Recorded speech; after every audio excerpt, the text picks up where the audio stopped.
भारत के सभी राज्यों की खबर SNS न्यूज चैनल पर, खबर जो आपको रखे सबसे आगे। नमस्कार, मैं विशाल पटेल। आज हम लोग चुनाव पे चर्चा करने बैठे हैं। हमारे साथ हैं विदर्भ हेड महाराष्ट्र के सैयद जाफरी जी। जो चुनाव का माहौल चल रहा है इस समय, लगभग मध्य प्रदेश, छत्तीसगढ़, कह लीजिए सभी राज्यों में धीरे धीरे चुनाव 2024 की सरगर्मी बड़ी ही तेजी से चढ़ चुकी है। तो सर, मैं जानना चाहूंगा, मध्य प्रदेश में जिस तरीके से चुनाव चल रहा है, चुनाव की बिगुल बज चुकी है कई अन्य स्टेटों में, और मध्य प्रदेश में सभी दिग्गज नेता, पीएम मोदी से लेके सभी भाजपा के जितने भी दिग्गज नेता हैं, वो जाके एमपी में चुनाव प्रचार कर रहे हैं। वहां पे स्थिति क्या हो सकती है इस बार? राजनीतिक परिक्षेत्र जो बना हुआ है, जिस तरीके से कांग्रेस भी पूरी तरीके से लगी हुई है और भाजपा भी, तो भाजपा के सारे दिग्गज नेता जाके मध्य प्रदेश में चुनाव कैंपेन कर रहे हैं और प्रचार कर रहे हैं। तो क्या लगता है आपको कि क्या मध्य प्रदेश में चुनाव का माहौल क्या होने वाला है? कांग्रेस आएगी या बीजेपी सरकार फिर से बनेगी? देखिए, एक फैक्टर मध्य प्रदेश में बहुत जनता के दिल में बैठा हुआ है। बन बनाया हुआ जो सरकार था, जो जनता चुन के दिया था कमलनाथ को जी, उस सरकार को चंद कांग्रेस के लोग को बीजेपी अपने तरफ खींच करके सरकार बनाया, तो उसको लेके आम जनता में काफी गुस्सा था और वो समय की इंतजार कर रहे थे। और दूसरा, आम जनता को जो वादा कोई भी पार्टी अगर करता है उसको पूरा नहीं करता है, तो वो जनता मन में बना के रखता है। तो लोग वही फैक्टर को दिल में रख करके और कमलनाथ को लाने चाह रहा है। जी, आपको क्या लगता है, कांग्रेस जो कार्ड खेल रही है फिर से कमलनाथ पे, या तो अभी कुछ बवाल चल रहा था वहां पे सीटों के बंटवारों को लेके, तो उसके बाद भी क्या आपको लगता है कि कांग्रेस वहां पे भारी पड़ सकती है? जी, उसके एक रीजन है। कांग्रेस ने अपना मुख्यमंत्री का चेहरा डिक्लेयर कर दिया है, लेकिन बीजेपी अभी तक, मध्य प्रदेश की जनता यही बोल रहा है कि यहां का मुख्यमंत्री बीजेपी में कौन बनेगा। जी, एक ये भी फैक्टर है बहुत बड़ा आम जनता में, क्योंकि बीजेपी अभी तक पत्ता खोला नहीं जी। तो जो वहां के मुख्यमंत्री से जो आम जनता की कांटेक्ट था, उन लोग भी दुविधा में है कि हो सकते बीजेपी दूसरा को बना दे, तो वो वोट भी बीजेपी के कट रहा है अभी। जी, मतलब सांसदी की जो ये चुनाव चल रही है, इसमें लगता है कि सांसद की सीटें जो है वो ज्यादातर कांग्रेस की आएंगी वहां पे, क्योंकि 2024 पीएम चेहरा भी मायने रखता है। 2024 चुनाव में पीएम चेहरा कांग्रेस से जो बनाए जा रहे हैं, उन्होंने भी अभी चेहरा घोषित नहीं किया है कि पीएम इनको बनाया जाएगा। क्या आपको लगता है फिर से पीएम मोदी फैक्टर चलेगा हर प्रदेशों में या नहीं? नहीं, देखिए, कांग्रेस में राहुल गांधी जो भारत जोड़ो यात्रा जो निकाला था, उसमें पूरे देश के जनता के दिल उन्होंने जीता। और उसका परिणाम आप देखे होंगे, 2 जगह इलेक्शन हुआ, दोनों जगह बीजेपी को हार मिली।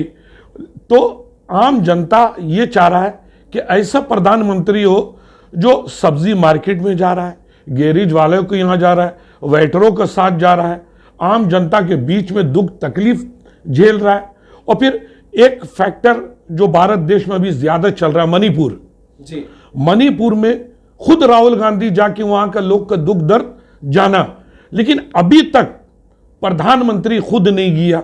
जी। ये जनता क्वालिफाइड है, जनता समझते हैं। और फिर बीजेपी में जो वादे जो किए हैं, 15 लाख, वो नहीं आया। अमित शाह खुद बोल दिया कि वो जुमला है, वो चैनलों में बोला है। और दूसरा, मैं रोजगार दूंगा सबको, रोजगार का पता नहीं है। तो आम जनता में ये भी थोड़ा विचार विमर्श चल रहा है। जी, अब मैं आता हूं, मध्य प्रदेश में चुनाव जैसे तैसे चल रहा है। छत्तीसगढ़ की जनता जो अपने सांसदों को चुनेगी या जो भी नेताओं को चुनेगी, सांसदों की जो स्थिति छत्तीसगढ़ में है, आपको क्या लग रहा है? वहां कांग्रेस फैक्टर काम करता है या भूपेश बघेल, नंद बघेल का फैक्टर काम करता है कांग्रेस के लिए? वहां की जो अभी जो तत्काल में जो सीएम था जी, बघेल साहब जी वो आम जनता के बीच में एक साफ सुथरे छवि है जी, भूपेश बघेल की। हाँ, और वो छवि को अभी कुछ राजनीति में एक चर्चा चला था कि इन्होंने फलाने घोटाला ढिमकाने घोटाला, तो आम जनता ये सब अब नहीं जानना चाह रहा है। जनता ये छत्तीसगढ़ का बोल रहा है कि बघेल जैसा मुख्यमंत्री जो जो वादे किए वो सब वादा पूरे किए, और वहां की जनता उससे बहुत खुश है। मैं आम जनता की बात करूं सर, तो आप भी कहीं ना कहीं छत्तीसगढ़ से हैं, तो आपको क्या लगता है सत्ता जो भूपेश बघेल की वहां पे चल रही है वो सही है या नहीं, आपके नजरिए में क्या है? नहीं, मैं तो प्रॉपर महाराष्ट्र के हूं जी, और छत्तीसगढ़ हमारे पूरे चैनल का टीम भी है, और मैं हर 2 दिन 3 दिन में एक बार जा रहा हूं, पूरा वहां रनिंग भी कर रहा हूं, हमारे रिपोर्टर लोग भी भेज रहे हैं। आम जनता में बस एक ही चेहरा है, बघेल जी, मतलब आम जनता से निकल के आपके सामने आपके रिपोर्टिंग के तौर पे दिख रहा है कि बघेल फैक्टर वहां पे काम करता है। देखिए, मैं एक बात अपने SNA न्यूज चैनल के जो सर्वे है हमारा जी, हमारे पूरे रिपोर्टरों का, मैं आपको एक बात बता दूं, छत्तीसगढ़ और मध्य प्रदेश जी, कांग्रेस आएगा, ये जनता का है, और हमारा चैनल का भी एग्जिट पोल है। लेकिन राजस्थान में 19-20 चालू है जी। अब हम आते हैं सबसे बड़ा प्रदेश कहा जाने वाला PM मोदी और CM योगी को लेके, जिस तरीके से यूपी एक माहौल बनता है कि नहीं, PM मोदी वहां से सांसद हैं यूपी के बनारस से, तो इस बार क्या लग रहा है उत्तर प्रदेश में PM मोदी और CM योगी फैक्टर चलेगा या फिर से कांग्रेस एक बार अपना रणनीति नई बनाएगी और अपने ज्यादा से ज्यादा सांसद निकालेगी? देखिए, यूपी में एक चर्चा बहुत ज्यादा आम जनता में चालू है और सभी चैनलों में भी दिख रहा है, और आप खुद यूपी से भी हैं। जी जी। तो एक बात मैं आपको खुलासा कर दूं, ये जो इलेक्शन हुआ इसको लेके बहुत से धर्म के लोग ये बोल रहे थे यूपी में कि हमको वोट देने नहीं दिया, हम लोग के वोट काटा, वहां पर बाहुबली का काम चलता है ना। तो उस कारण से आम जनता अंदरूनी नाराज है, जो आम जनता नाराज है। अभी जो योगी जो सरकार बनाने के बाद जो 3-4 सीटें जो यूपी में था वो भी हार गया। जी जी जी जी, जरूर जरूर, है ना। जी जी। तो अभी यूपी में और एक विवाद चालू हुआ था, आपको याद होगा, यादव लोग को 7 लोग को एक ही परिवार को मार दिया गया जी। तो वहां पर भी जाति विवाद के चालू है। जी जी जी, जातिगत विवाद वहां पे चालू है। और अगर इलेक्शन चुनाव आयोग, मैं चुनाव आयोग के ऊपर ही जा रहा हूं, चुनाव आयोग अगर चाहे तो कोई भी किसी की भी पार्टी हो, आम जनता जो भारत के है उसको वोट देने का अधिकार है और उसको वोट देने चाहिए। और ये चुनाव अधिकार चुनाव आयोग की ही जिम्मेदारी है कि हर स्टेट में इलेक्शन किस तरह शांतिपूर्ण होने चाहिए और आम जनता अपना वोट दे। जी, एक चीज आपसे जानना चाहूंगा सर, कहीं ना कहीं तजुर्बा आपका बहुत रहा है राजनीतिक परिक्षेत्र में, 30 सालों से आप पत्रकारिता से भी जुड़े हैं। जो ये गठबंधन चल रहा है, जैसे बिहार नीतीश कुमार जी PM के चेहरे में दावेदारी करने के लिए तैयार हैं, जिस तरीके से गठबंधन की बात चल रही है कि कांग्रेस से लेके जो छोटी पार्टियां हैं सभी एकत्र होकर चुनाव लड़ेंगी और कहीं ना कहीं कांग्रेस से जुड़ के लड़ेंगी, तो आपको क्या लगता है नीतीश कुमार जी का जो फैक्टर है बिहार को लेके, नीतीश कुमार जी PM की दावेदारी करने लायक हैं? देखिए, नीतीश कुमार काफी मंजा हुआ नेता है और वहां की जनता उसको 3 बार हो गया चुना है उसको। जी जी। और अभी इंडिया गठबंधन ने और नीतीश कुमार ने एक ऐसा चाल चला जो बीजेपी बहुत सोच में पड़ गया। यूपी योगी और मोदी की डबल इंजन की सरकार, और यूपी के बच्चे लोग वहां बिहार में जा रहे हैं नौकरी के लिए। जी जी, कल आपके चैनल ने भी चलाया है कि स्थिति ये है कि यूपी के बच्चों से जब आपके चैनल के रिपोर्टरों ने, टीम ने जाना तो पता चला कि यूपी के बच्चे बिहार में नौकरी करने जा रहे हैं, और उसमें बयान भी था कि हम लोग यूपी में 5 साल में जो काम होना चाहिए था वो नहीं हुआ जो बिहार में किया गया। रोजगार, सबसे बड़ा मुद्दा रोजगार। देखिए, आम जनता में जिस तरह आज के समय में भारत जोड़ो यात्रा जो हुआ राहुल जी का, जी जी, उसके बाद बीजेपी में बहुत से चेहरे हैं, जैसे भारत देश में सभी धर्म के लोग जिसको चाहते हैं उसको नितिन गडकरी कहते हैं, बंडा नागपुर के। जी। तो बीजेपी को ऐसे चेहरों को सामने रखने चाहिए। जी, आपका कहने का मतलब है कि बीजेपी को भी अगर फिर से सत्ता में आनी है तो नितिन गडकरी को भी सामने लाना चाहिए। हाँ, पीएम के दावेदारी में नितिन गडकरी बहुत बड़ा चेहरा है और खास करके कोई भी धर्म के लोग रहे, 99% मुस्लिम नितिन गडकरी को देश में चाहता है। आप नितिन गडकरी के मुंह से कभी भी राजनीति में अपशब्द नहीं सुने। नो, कभी नहीं। और आज के डेट में अगर नितिन गडकरी खड़ा हो गया तो इंडिया गठबंधन और कांग्रेस नजर नहीं आएगा। जी, मतलब आपको अभी भी लगता है कि अगर बीजेपी कहीं ना कहीं नितिन गडकरी को चेहरा बनाती है तो एक फिर से तिबारा कह लीजिए भाजपा की ही सरकार बन सकती है। तो हम लोग चर्चा कर रहे थे यूपी के कुछ नेताओं पे आपसे चर्चा करूंगा। जैसे वहां की युवा नेता है अखिलेश यादव जी और कहीं ना कहीं पुरानी नेता है मायावती जी। इनको लेके आपका क्या कहना है कि ये लोग किस टाइप से राजनीति कर रहे हैं या अच्छे नेताओं में गिने जाते हैं कि नहीं? आपकी रिपोर्टिंग से, आपके जो यूपी में रिपोर्टर है उनसे क्या मिला आपको? देखिए, भारत देश में कोई भी राजनेता हो सभी अच्छे हैं, बस विचार जो है, विचार भले इन लोग का अलग हो लेकिन सब एक प्लेटफार्म में है इन लोग। और रहा आपके अखिलेश यादव का बाप दादा राजनीति में रहे हैं और वो खुद एक मंजा हुआ नेता है और एक अच्छा कॉलेज में भी पढ़ाई किया है और यूपी के राजनीति को वो अच्छा समझते भी है ना।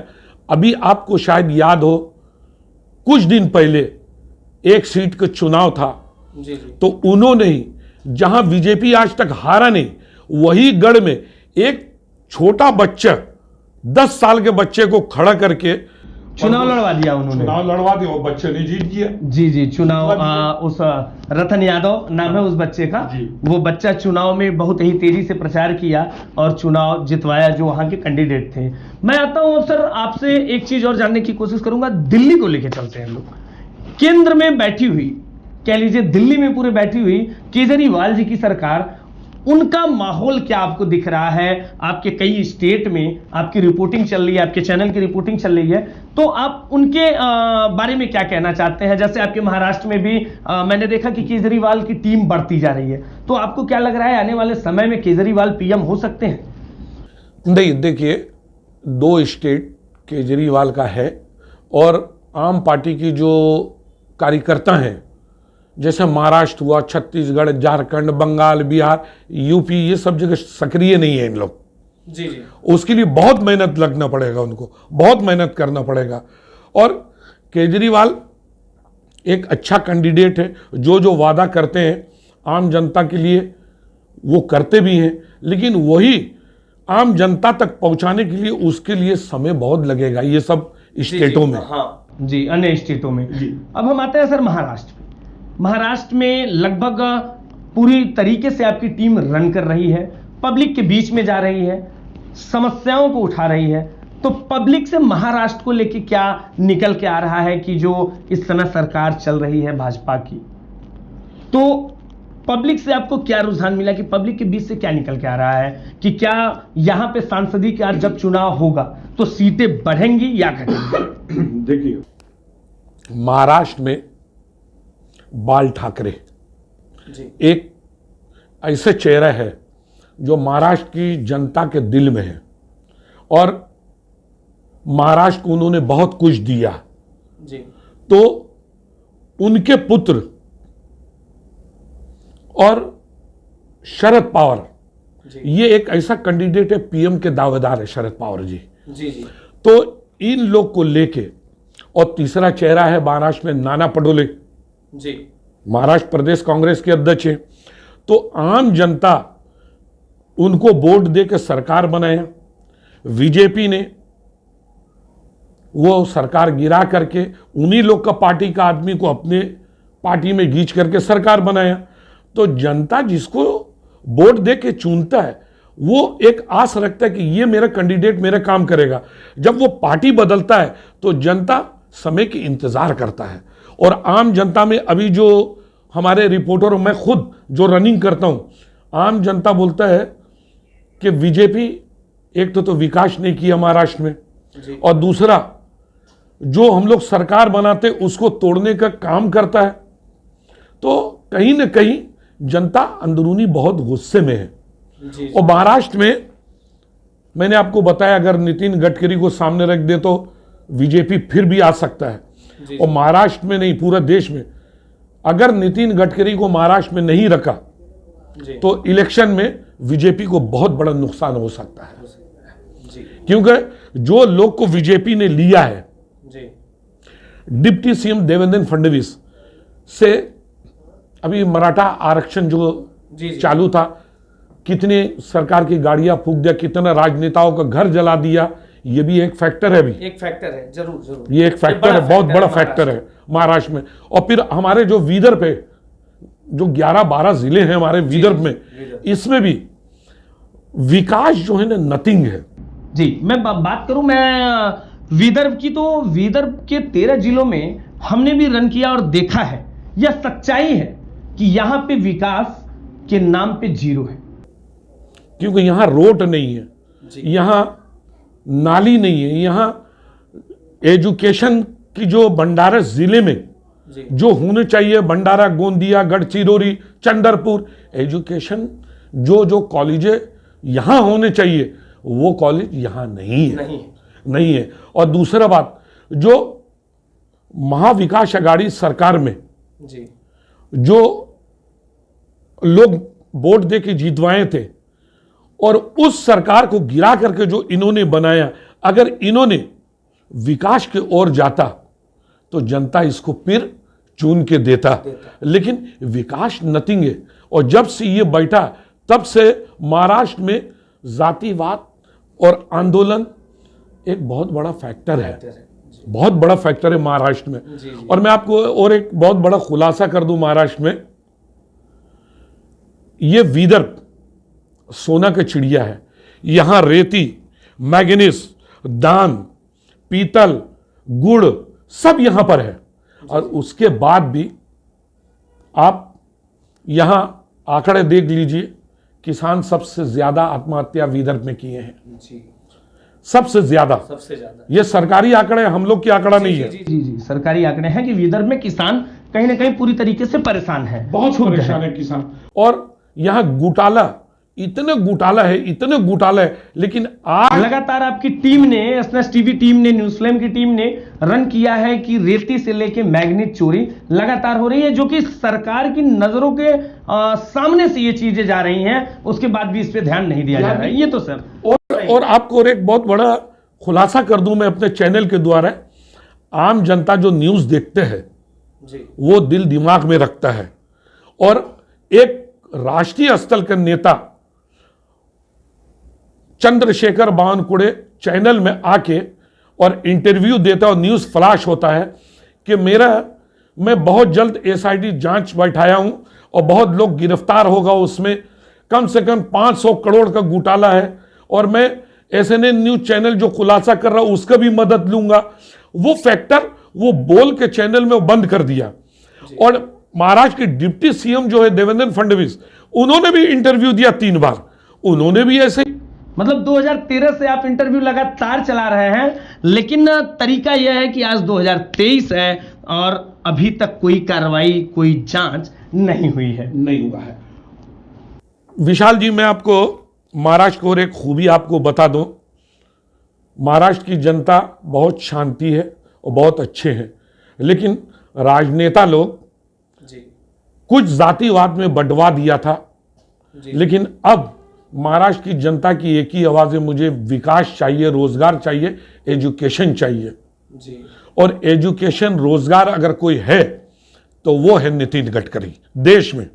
आपका कहने का मतलब है कि किसी सत्ता पक्ष विपक्ष से हमारा चैनल शुरू से नहीं दिखाता, आज भी आपका कहना है अगर नितिन गडकरी भाजपा में चेहरा बनते हैं तो पूरे देश में विकास होगा। वो सीधे दिख रहा है, आप सही कह रहे हैं कि जो सीधे तरीके से दिख रहा है रोड का विकास, जो जिसके वो कैबिनेट मंत्री हैं, कह लीजिए केंद्रीय मंत्री हैं, तो उन्होंने विकास दिखाया है पूरे देश में। एनएच को लेके, एमएच को लेके रोडों की हालत आप देख सकते हैं कि हाईवे जहां जर्जर की स्थिति में थे, आज रोड चलने लायक हो गए एक दूसरे स्टेट में जी। अगर विदर्भ को भंडारा, गोंदिया, गढ़चिरौली अगर चाहता, प्रफुल्ल पटेल हमारा राष्ट्रीय नेता है, वो चाहते तो यहां का बहुत विकास हो सकता था, लेकिन उन्होंने सिर्फ गोंदी की विकास किया है। रेलवे, एरोड्राम, बड़े बड़े कॉलेज, रोड, एजुकेशन सब उधर, और भंडारा जिले को सिर्फ एक सीमित दायरे में रख दिया गया एक दिखावे के लिए, जो कि आधे से ज्यादा बिजनेस आप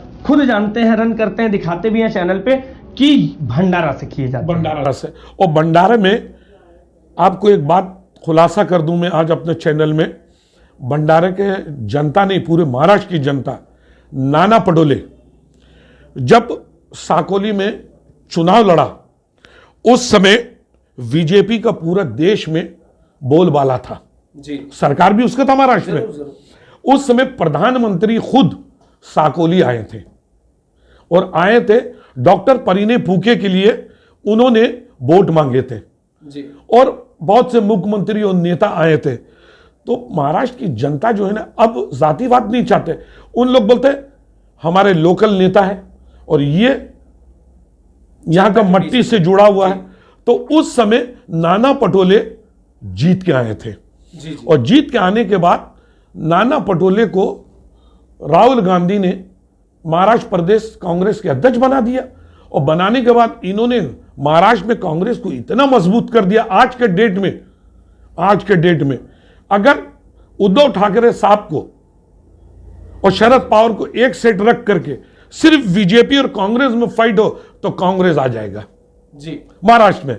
लेकिन आपको और एक खुलासा मैं कर दूं, इलेक्शन जब भी होगा, ये इंडिया गठबंधन है, उद्धव ठाकरे साहब को इतने सीट मिल जाएगा जो बीजेपी कभी लाइफ में सोचा भी नहीं होगा।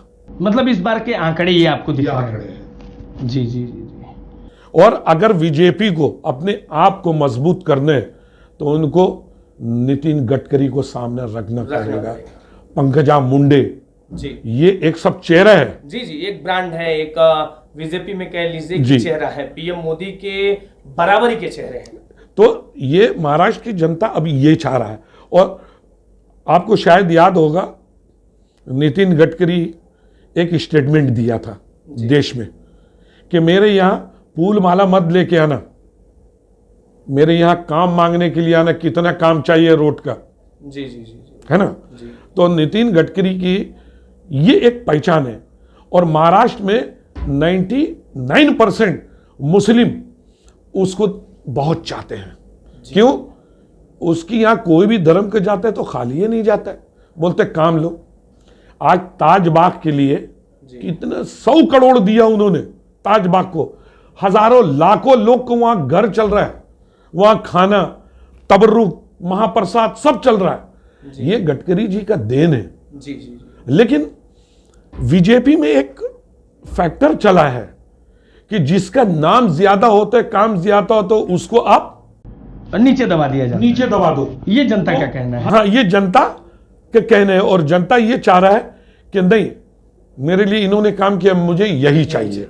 और देखिए, हिंदू, मुसलमान, पाकिस्तान, चीन, नेपाल बहुत हो गया जनता के बीच में।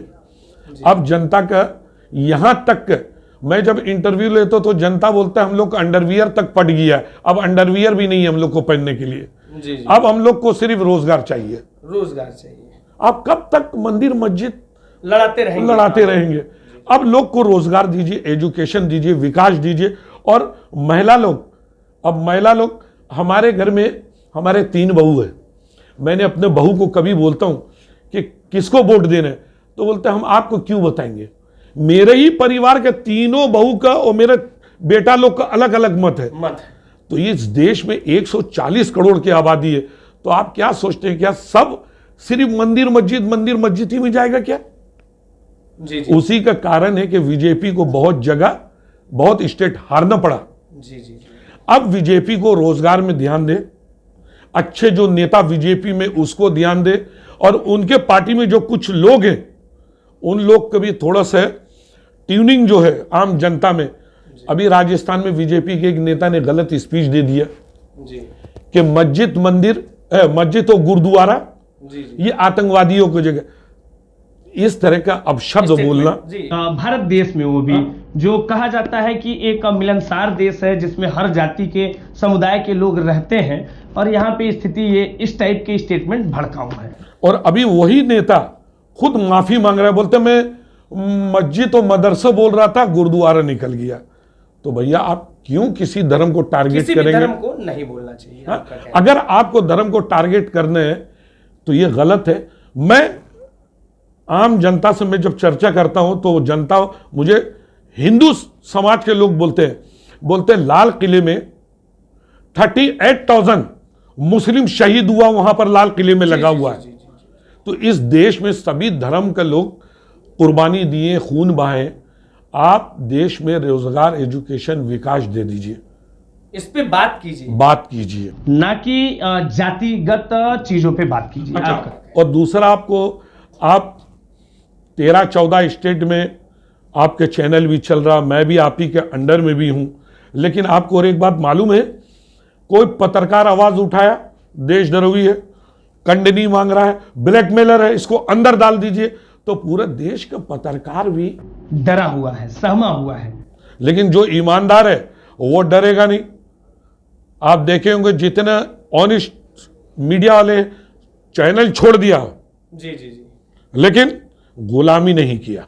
जी, कहीं ना कहीं आपका कहना यह है कि पत्रकारिता भी आहत हो चुकी है, डर चुकी है। जजमेंट क्या होगा ये सत्ता के ही हाथों में है। इस देश में सिर्फ आम जनता, मीडिया, कोई भी हो, सिर्फ हम लोग को न्यायालय पर अब भरोसा है। ये जनता का कहना है। जी, न्यायालय हमारे लिए मंदिर है, क्योंकि राजनेता लोग का भरोसा नहीं इस देश में नहीं रहा है। तो आप लोग बने रहिए खबर एसएनएस टीवी के साथ, ऐसे कई परिचर्चा होती रहेंगी। देखते रहिए खबर एसएनएस टीवी।